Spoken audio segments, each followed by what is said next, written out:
Hello and welcome, I'm Stormo. This is The Witcher 3 and I've been meaning to make a video about this for a while now, but mainly haven't got around to it, mainly just because other things have kept getting in the way.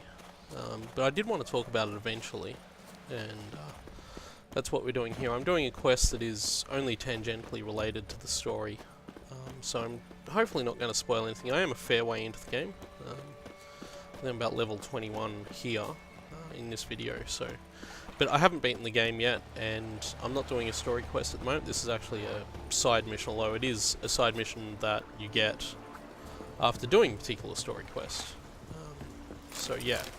Anyway, the main reason I wanted to do this was I wanted to have a bit of a talk about graphics in video games, because I'm really impressed by the graphics in The Witcher 3, and as someone who started out playing games back when terms like sprite flicker and collision detection were really important, because if you had too many sprites on a line, they would flicker, and if you didn't do your collision detection properly, well, you would have other problems.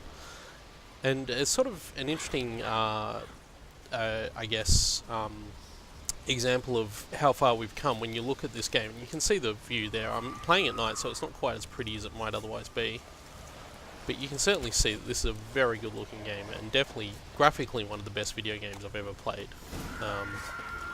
So let's bring that siren down and kill it. Let's bring that siren down. So if you're not familiar with The Witcher 3, it's possible to one-shot these guys by shooting them with a crossbow and then stabbing them. Otherwise you have to do combat. So anyway, we'll sit through this cutscene.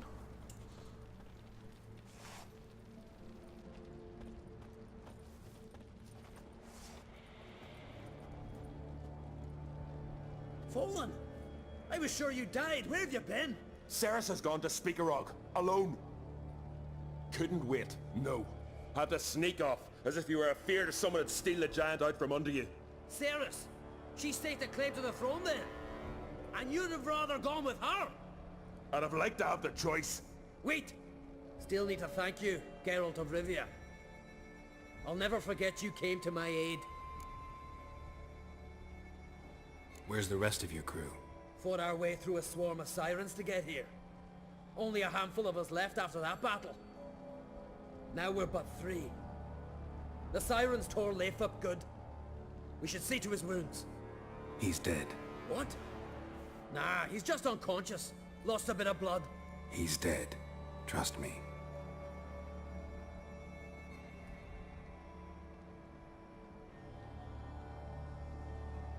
Swore he'd sink his blade into the giant's heart. Swore on the bones of his ancestors.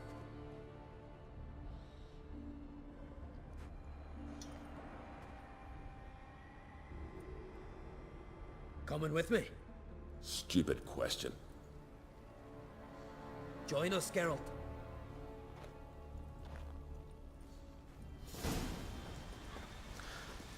Okay, so yeah. So one other thing I wanted to talk about actually with this game is that the way it tells its story is really, really cool. The cutscenes are incredibly well acted. Pick up the pace.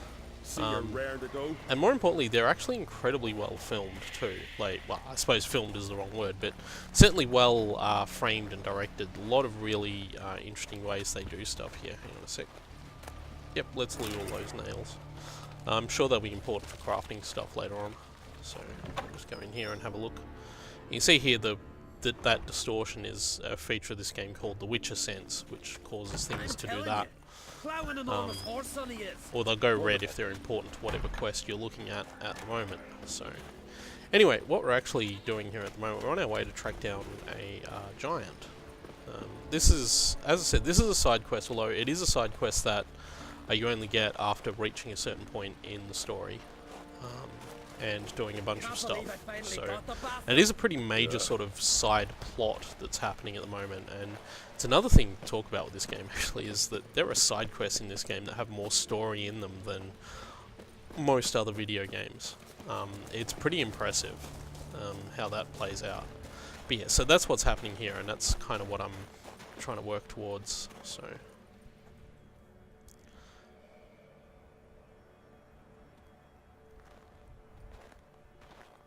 Geralt, help me smash that. We're sure to reach the giant's cave this way.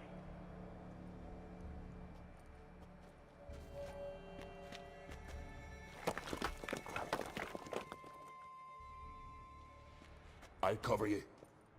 Position myself so as to keep the giant in sight.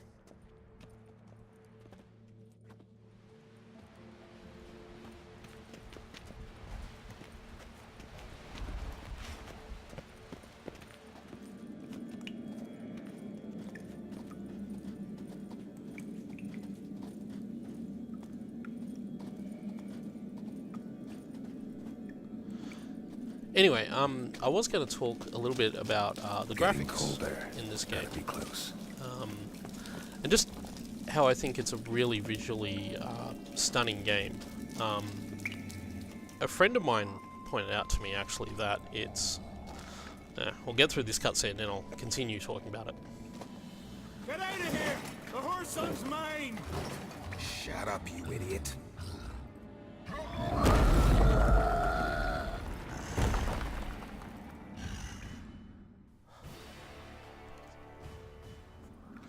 Okay, it looks like we have to kill a giant. Oh boy! Oh boy! Oh boy! Oh boy! I have no idea how to do this.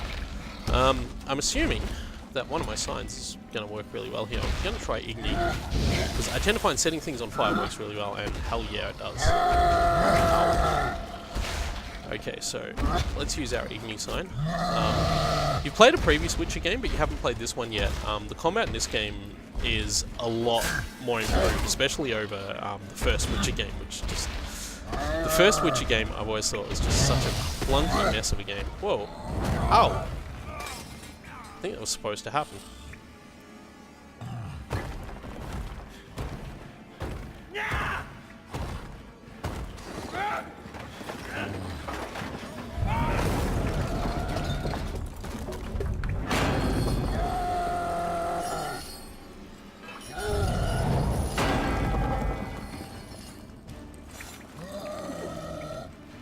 Okay, well I can see how this could be problematic.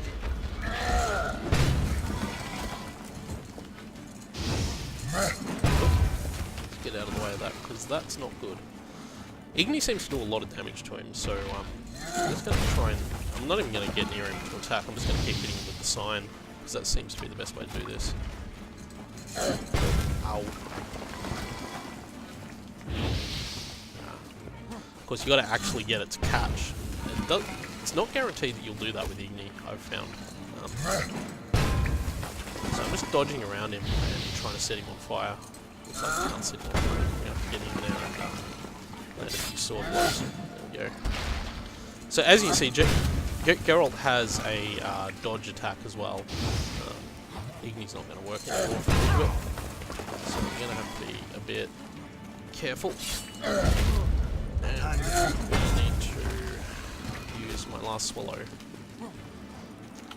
just to get some health back, because this is getting hairy now.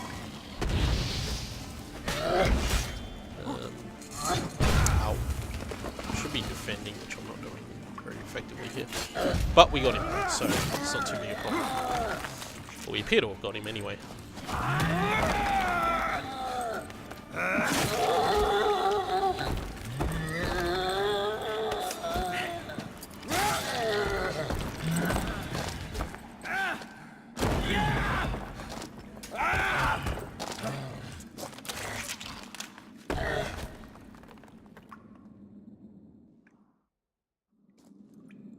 Viggy, poor bugger. Should have let him out. Shouldn't blame yourself. We never knew with Viggy. Might have rushed at the giant bare-fisted as soon as he was out. And that might have spelled death for us all. Thanks for your help, White Wolf. Geralt the Giant Slayer. I'll make sure the Skald said it in song. Hjalmar the Giant Slayer sounds better. It was your venture. You deserve the glory. Believe you're right. Let's get out of here. Let's go. Yeah, I just realised I shouldn't have said that, because I wanted to loot the giant. Whoops. Gonna head back to Ard Skellig? Aye. After all, I'm to be crowned. I killed a giant, won back Unvik, and lost my entire crew. Mayhaps should have set out alone. Like Ceres.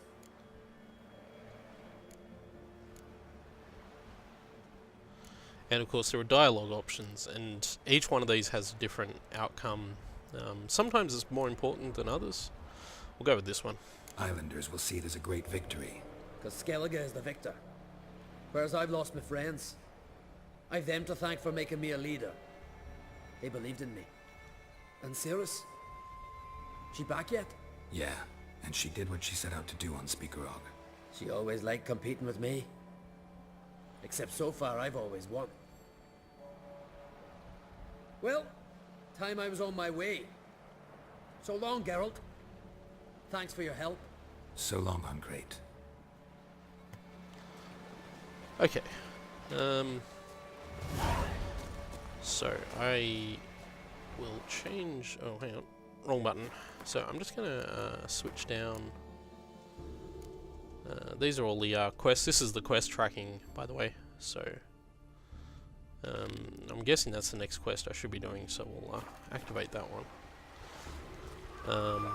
I'm trying to make this video relatively spoiler-free, but yeah, for some reason the quest tracker in this game has the annoying habit of switching over to the main quest that you're doing whenever a quest completes, or whenever you do something to change the quest tracking.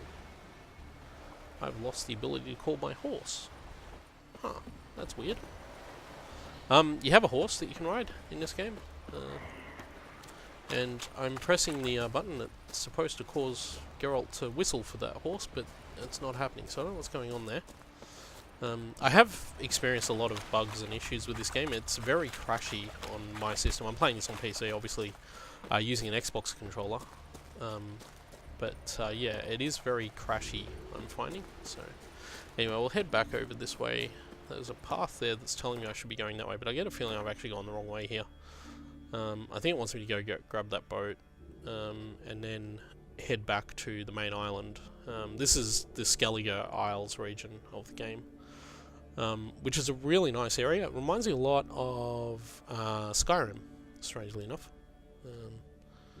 That's right, yeah, so we gotta go that way, yep.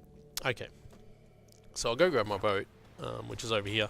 Probably could have grabbed the boat that was in that harbour back there, but whatever. This is the boat I sailed here on, so it's the boat I'm going to sail back on, which is cool.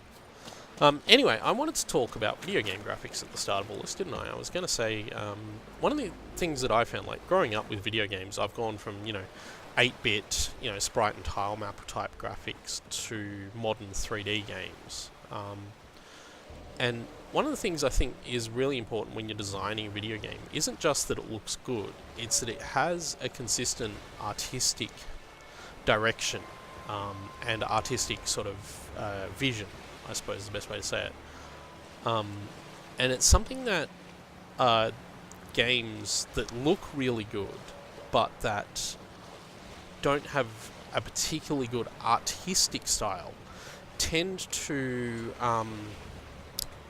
you end up with games that just feel very technical and empty, and I was a bit worried at first when I started playing The Witcher that it was going to have this exact problem, because The Witcher aims very much for this very realistic look. Everyone is supposed to look as much like real life as possible, and that's a I guess a...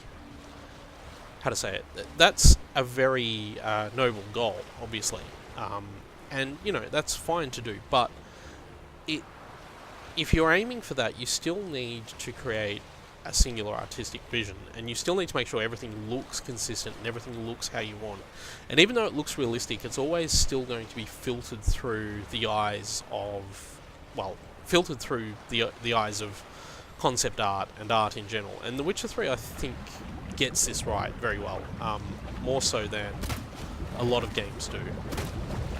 I'm just fighting off. We're going to get attacked by these things very shortly, and the only way to attack them is to do this, before they pull bits of my boat off.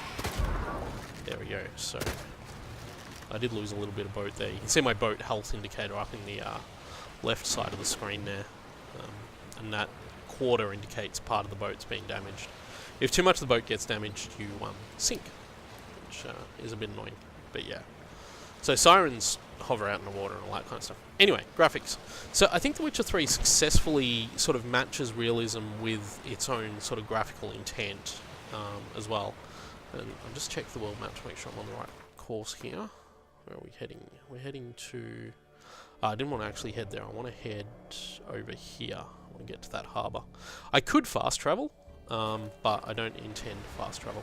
What I might do actually, while we're here, is I might just set a marker. Whoops. I fast travelled. I didn't mean to do that. I pressed the wrong button on the controller. You set a marker using the X button. I accidentally hit the A button there, so... Well, that's that journey over and done with. That's fair enough. We'll just sail in here. And we'll get out of the boat. And we will ride. So... Let's see if we can get my horse now. There we go. That's my horse. The horse in this game is absolutely the best horse riding experience I've had in any game, and yes, that includes Ocarina of Time, which is my gold standard for horse riding in a video game.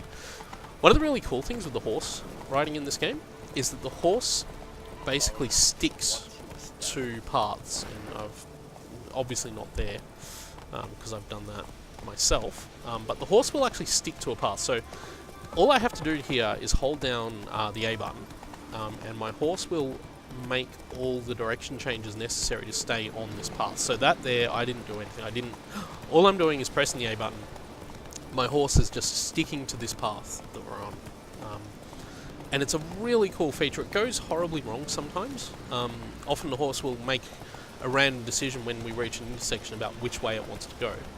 But in general, it's worked really, really well. And I'm really happy with the way it all works in this game. I did say I was going to meditate. In fact, I'm going to do that right now.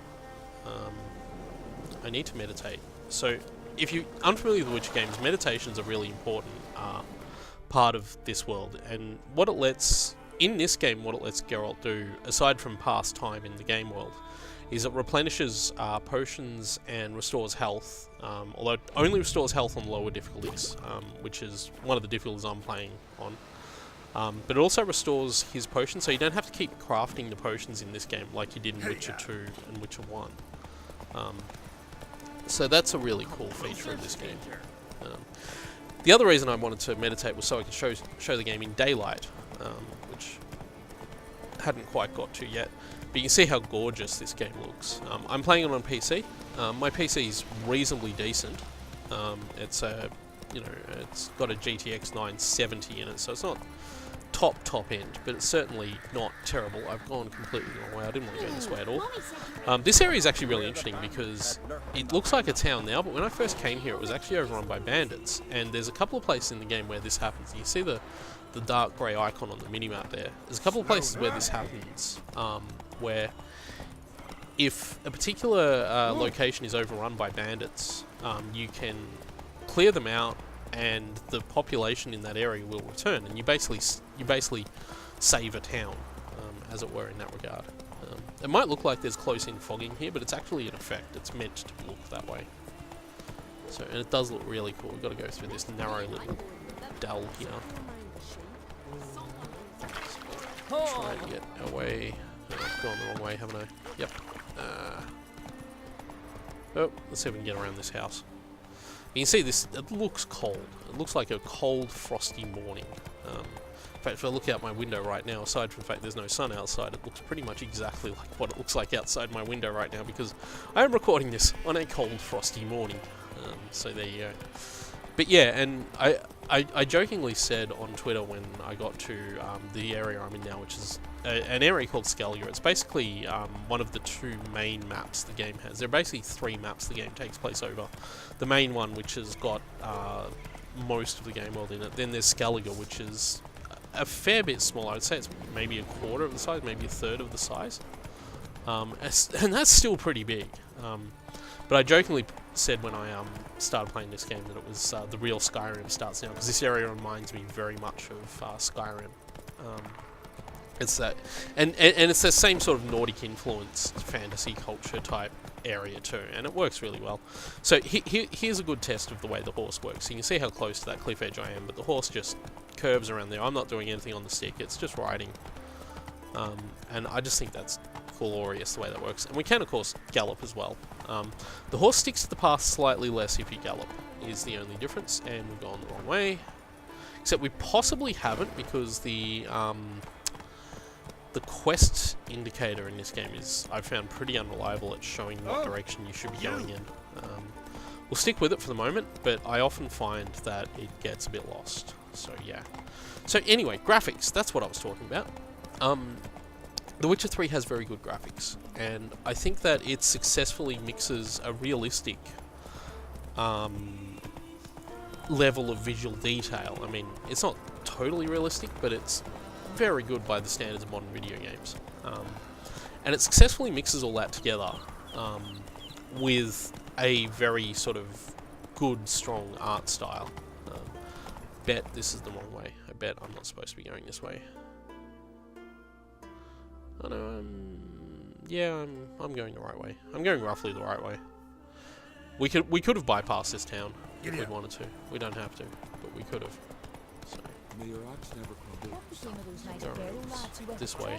There we go. Okay, we're on our way again. So yeah, and I think that this game really successfully matches those two things together. As I said before, I'm not playing this on a super high-end gaming PC, but it is decent. It's got a GTX 970 and various other bits and pieces in it. And of course I'm using Xbox controller, because I've found this game easy to play with the Xbox controller. The keyboard and mouse controls are functional, but I've found with the mouse, no matter what I do, it's really overly sensitive, and because of the way Geralt's movement is tied to the camera, it can be really annoying to move him around with the mouse. Game definitely, to me, works better with an Xbox controller, and I highly recommend, if you're going to play this game, to get one and use it with that. I know The Witcher is supposed to be very much a PC-focused title, so it's a bit of a shame, perhaps, that it is, in this particular case, that it is going to be very much controller-driven. But it works well enough, and to me it's the superior way to play the game. So, you might disagree, but yeah, that's how I feel. And yeah, and the system I'm running it on is decent enough to run this game at full detail. I've gone the wrong way. No, I haven't. I'm coming right in. Ah, that's right, yeah, okay. So we're going to go up there, because this is one of the coolest places I've ever been to in a video game. So you can probably see in the distance there, there's a castle on the top of that mountain. We're going to head up there. I'm going to ride my horse all the way up there. So I have to knock our way over, knock those guys over. They're all screaming because I'm coming in. I must be under attack. This happens if you're under attack, or if something's chasing you. Civilians will start running and screaming. You see how gorgeous this area looks. And yeah, the fogging's intentional. That's not a draw distance issue or anything like that. That's actually just a visual effect to indicate that it is freezing cold where we are right now. So yeah, come up through this tunnel. Of course, that doesn't really explain why it's foggy in the tunnel, but okay. Anyway, the rest of the game, I think, outside of the visuals, the rest of the game, I think, is really very good as well. I haven't played a game that I've been this absorbed in, probably actually since Skyrim, which is a game I love. And Skyrim is just not a patch on this game. I'm going to get off the horse here and just walk. I'll go walking pace, just so you can take it all in. We will walk into a cutscene, in fact. I hadn't intended to do that, but I will. Master Geralt, a guard spotted you from the tower. They sent me to open the gates. Why was it closed? Is that famous Skellige hospitality? Me. 'Tis tradition. After the feast, the Jarls will choose the king, so the doors must remain closed. Only the sons and daughters of Skellige may stay in the castle. Krach make an exception just for me? All know what you did for Ceres and Hjalmar.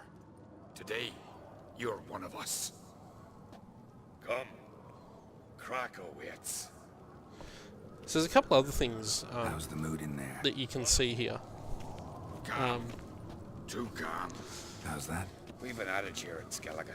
I'll let At this a good feast, speech mead and happen. blood flow in equal measure. Surely you consider this barbaric on the continent, no?